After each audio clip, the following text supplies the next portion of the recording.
You thought Honduras was just blue seas and beautiful islands? Think again. This is a country where fish rain from the sky every year. A useless bridge stands alone because the river changed course. There are markets where people swap wives. It has the world's most dangerous airport, an island where men don't dare argue with women, and a law banning two men from riding the same motorcycle. And let's not forget, the world's second largest coral reef comes with a $3,000 fine if you touch it. Ready to count down 15 strange and taboo things that will blow your mind? Stick around to see which one tops the list. Number 15. The country that once lost its name. If you think naming a country is a serious and straightforward affair, congratulations. You've never lived in 19th century Honduras. There was a time when this country had a name so long that even the United Nations got it wrong. República de Honduras and Nueva Segovia, like the title of a never-ending historical drama. After splitting from the Central American Federation, Honduras didn't just want independence, it wanted to highlight the ancient region of Segovia by tacking it onto the country's name. The problem? Foreigners couldn't pronounce it, remember it, or even understand it. Some diplomatic documents called it Neo Honduras. Others abbreviated it as HNS, and international conferences had no clue which version to use. At one point, the United Nations even printed the wrong name for Honduras in official documents, forcing Honduran delegates to reintroduce themselves at every meeting. Imagine showing up to a global summit with a name tag so long that people just ask, is this Honduras or a brand new federation? Eventually, Honduras did what many countries have done, shortened its name to survive on the world map, giving birth to the much simpler and easier to remember República de Honduras. Number 14. The annual fish rain. Imagine walking down a damp little street in the town of Yoro, Honduras. The air is thick with the scent of rain and earth. Suddenly you freeze. At your feet, not puddles, but hundreds of little fish flopping around on the road. That's right, this is fish rain, a bizarre phenomenon that happens every year in Yoro, a mountain town about 45 miles from the Caribbean coast, where logically, sea fish shouldn't just fall from the sky. Reports say it happens 1 to 3 times a year, usually between May and July, right in the middle of the rainy season. Fish scatter across streets, front yards, even vegetable gardens, as if someone dumped them from an invisible plane. In a rare event in 1970, a National Geographic team happened to be in town during the phenomenon. They didn't witness the fish falling from the sky, but they did confirm the ground was covered in small, lively freshwater fish not native to the area. Some scientists believe the fish live in underground rivers or caves and are flushed out when floodwaters rise after storms. Others think tornadoes suck them up from distant waters and drop them over the town, but how would that happen so far inland? Interestingly, animal rain has been recorded elsewhere, frogs in Australia and China, small crabs in Mexico, but only in Yoro, Honduras does it rain fish every single year. It's so unique that the town holds a Festival de la Lluvia de Peces, complete with parades, fried fish, and collective prayers. For locals, science doesn't matter. They collect the fish, share them with neighbors, fry up blita fish, give thanks, and welcome curious tourists from around the world to witness the miracle. Number 13, the world's strangest wife-swapping market. Believe it or not, in a remote mountain corner of northwest Honduras, where mossy clay roofs and dusty roads smell of roasted corn, marriage isn't sacred, it's a marketplace, a wife-swapping market. Yes, you heard that right. In this village, men can bring their wives to market to auction them off or trade them with someone else, like swapping chickens or worn-out raincoats. Sometimes the women are actual spouses. Other times they've already been exchanged in previous markets and are now valued in sacks of rice, goats, or even an old radio. Many children here grow up not knowing who their biological mother is because the marriage market happens as regularly as the corn harvest. This custom is believed to date back to the post-colonial era when women had no property rights and wife swapping became a way to transfer assets. A 1998 ethnographic study by the National Autonomous University of Honduras found that 27% of men in these mountain villages admitted to swapping wives at least once in their lives. The Honduran government has tried to end this practice.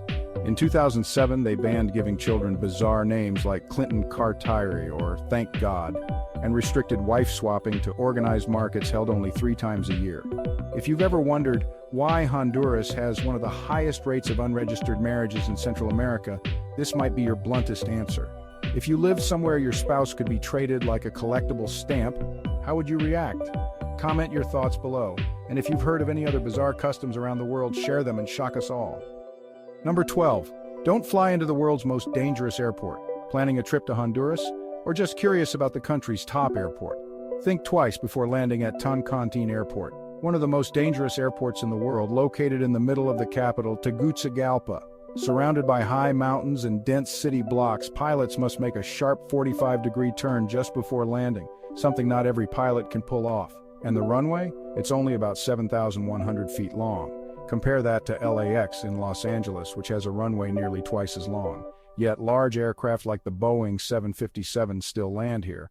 Because of the risky terrain, many planes haven't landed successfully. In 2008, for example, a Taka Airlines Airbus A320 slid off the runway and crashed onto the highway outside the airport, and that's not a rare incident. That's why after every safe landing here, you'll often hear a burst of applause from passengers and sometimes even the flight crew. When you step off the plane, don't be surprised if someone says, "Congratulations, you landed safely in Honduras." For a less stressful flight, consider Palmarola International Airport, about 47 miles from Tegucigalpa. It's newer, safer, and much more modern. Number 11. 2 men on a motorcycle, illegal in many cities. It sounds odd, but in major Honduran cities like Tegucigalpa, San Pedro Sula, or Coloma, 2 men riding on the same motorcycle can get you pulled over immediately, not for overloading but for safety reasons. Why? Because motorcycle hitmen are a real and deadly threat in Honduras. Drive-by shootings carried out by 2 men on bikes have terrorized the country. For over a decade, assassins in Honduras have typically worked in pairs. One drives, one shoots, and it all happens in seconds, often in the middle of a busy street. That's why the Dos Hombres en Moto law exists, to nip violent crime in the bud. This law usually applies only in Zona Roja, or high-violence areas. However, even male tourists riding together in these places can be stopped, have their papers checked, or be fined. The funny part, 2 women riding together is totally fine. A man with his girlfriend is okay too, but 2 men, even if they're father and son, best friends, or co-workers, can get flagged. Number 10. The island where men don't argue with women. On the Caribbean coast of Honduras, hidden among gentle waves and the deep drum beats of the Garifuna people, there are communities where, if you're a man, you'd better not argue with women. Not because of any law, but because of an unwritten rule that's lasted for centuries. Men don't raise their voices to women, especially not to wives, mothers, or elders. In Garifuna life, women aren't just mothers. They're landholders, lineage keepers, and decision makers. They decide where the kids go to school, whether the house gets sold, and even whether the husband can invite relatives over for the holidays. Men still fish, work, and enjoy their afternoon drinks. But once they step over the threshold at home, they know one thing: staying silent isn't weakness, it's spiritual respect. In ancestral rituals like Dugu, if a man interrupts a female elder, he's asked to leave the circle and is considered unworthy. Tourists say it feels like stepping into a world where women hold the pen that writes the rules. So, if you see a Garifuna husband quietly nodding as his wife scolds him at the market, don't laugh, he's not afraid, he's honoring the generations behind her. Number 9. The world's most useless bridge. In Choluteca, southern Honduras, there's a bridge famous not for its beauty or design, but because it leads nowhere. Locals jokingly call it the world's most useless bridge. Once a national pride, the Puente Soliente was opened in 1998 and designed by Japanese engineers to withstand Central America's fierce storms. And it did, until Hurricane Mitch, one of the most destructive storms of the 20th century, hit Honduras just a few months later. Over 75 inches of rain fell in 4 days, causing the Choluteca River to change course. The river didn't destroy the bridge, it simply moved somewhere else. The result? The bridge still stands, majestic but useless, spanning a dry field. It sounds like a joke, but over 20,000 people across Central America were severely affected. In that tragedy, the bridge became a monument to irony, built to survive every storm, but now with no river to cross. Today, the Choluteca Bridge is a classic case study in strategy classes. The timeless lesson: don't build something so strong that it can't adapt to change. That's how the modern saying was born. Don't be the Choluteca Bridge. Be relevant with time. What do you think? If you ever find yourself tough as steel but out of place in a changing world, are you just standing in the middle of a dry river? Leave a comment. And remember, in times of change, flexibility is strength. Number 8. Don't go barefoot in a Honduran home. So if you're used to going barefoot to relax, connect with nature, or just cool off, don't try that in a Honduran home, whether you're in the city or out in the countryside. In Honduran culture, going barefoot into someone's house is actually seen as extremely disrespectful, almost like you're saying you don't respect the host. Unlike in some cultures where removing your shoes shows cleanliness, in Honduras, especially in rural areas, bare feet are linked to poverty, laziness, or even just plain rudeness. Honestly, many people still believe your bare feet don't just bring in dirt, they bring in your attitude too. Some families even put up signs at their door that say, "Por favor no entre descalzo," which means, please don't enter barefoot. The irony? Honduras has a hot, humid, tropical climate that seems perfect for bare feet.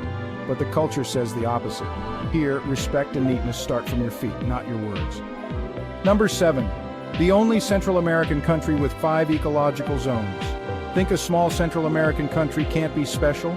Well, think again. Imagine starting your morning in a misty cloud forest, having lunch on a chilly mountain peak, and then ending the afternoon paddling through tropical swamps.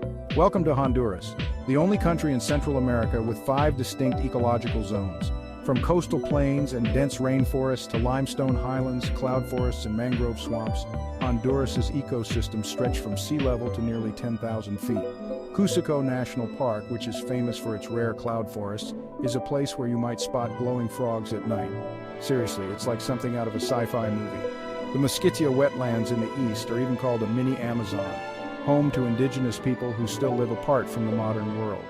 According to the Honduran Ministry of Environment, the country is home to over 700 bird species, 250 reptiles, and hundreds of unique plants, many of which you can't find anywhere else on Earth. So, do you believe that in one small country you can go from cloud-covered mountaintops to wild swamplands in just 2 days by jeep? Leave a comment if you try a trip like that. Number 6. Honduras will leave you lost like hide and seek. You can prepare everything before coming to Honduras: mosquito repellent, cash, a Spanish app. But honestly, no one warns you about the addresses. Here, they're nothing like what you're probably used to. In the US or Europe, you expect something like 9360 Main Street, apartment 203. In Honduras, forget it. They don't use house numbers and street names. Instead, you'll hear things like, "I'm between Martin Luther King and Columbus Boulevard." And if there's no landmark, good luck. Giving your address to a Grab or taxi driver here is like solving a puzzle. You might get dropped off 1 or 2 blocks away. Doesn't sound scary until you're carrying your suitcase, passport, and cash, standing on a strange street with no idea which way to go. Google Maps won't help much either. Many addresses just show up as codes like 3RW5 and 6VM, or QMQ4 and 638, basically neighborhood names plus GPS coordinates. If you're just vacationing on Roatan or at a resort, everything's handled. But if you're renting an apartment in Tegucigalpa or San Pedro Sula, be ready. Pro tips: save the GPS coordinates, take a photo of the house, ask neighbors, and double check with your host.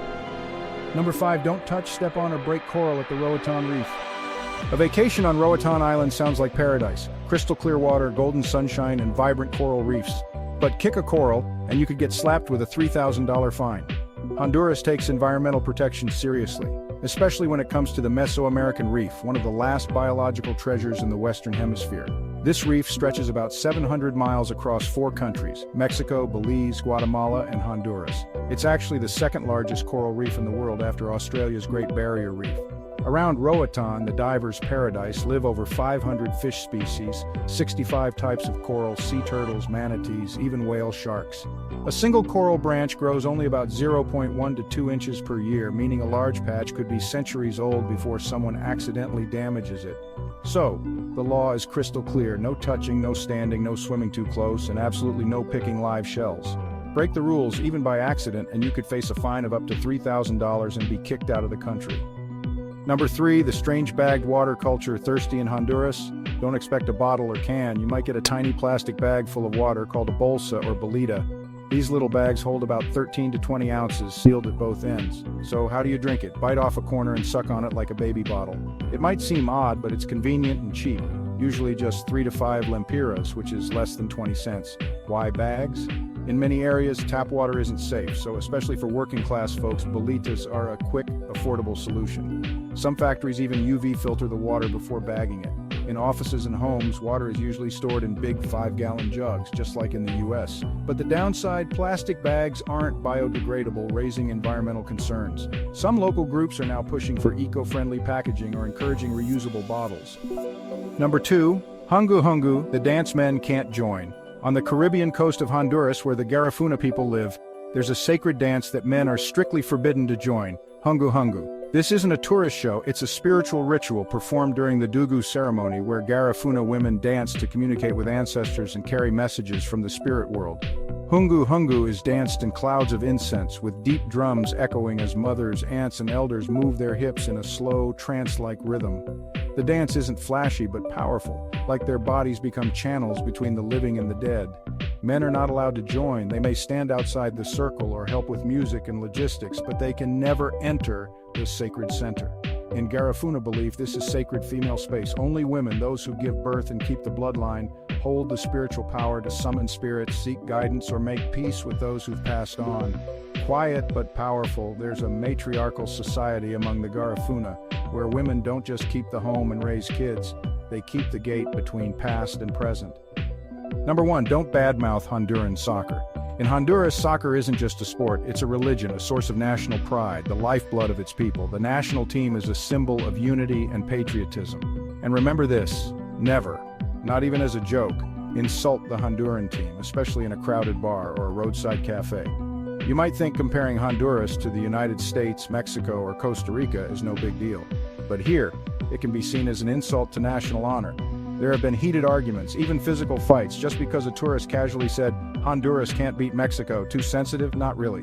In a survey by La Prensa, over 70% of Hondurans said soccer is what most strongly connects them to their country, more than religion or politics. Especially during the World Cup or CONCACAF qualifiers, the atmosphere is like electric. Every Honduran win is like a national holiday.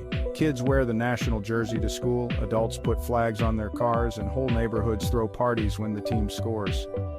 We've just taken a tour through the weird rules, strange taboos, and laws in Honduras that sound like jokes, but are very real. Which one shocked you the most? Have you ever broken a rule somewhere without even knowing it? If you love discovering odd cultures, unwritten rules, and unbelievable facts from around the world, go ahead and hit subscribe and turn on notifications so you don't miss the next video.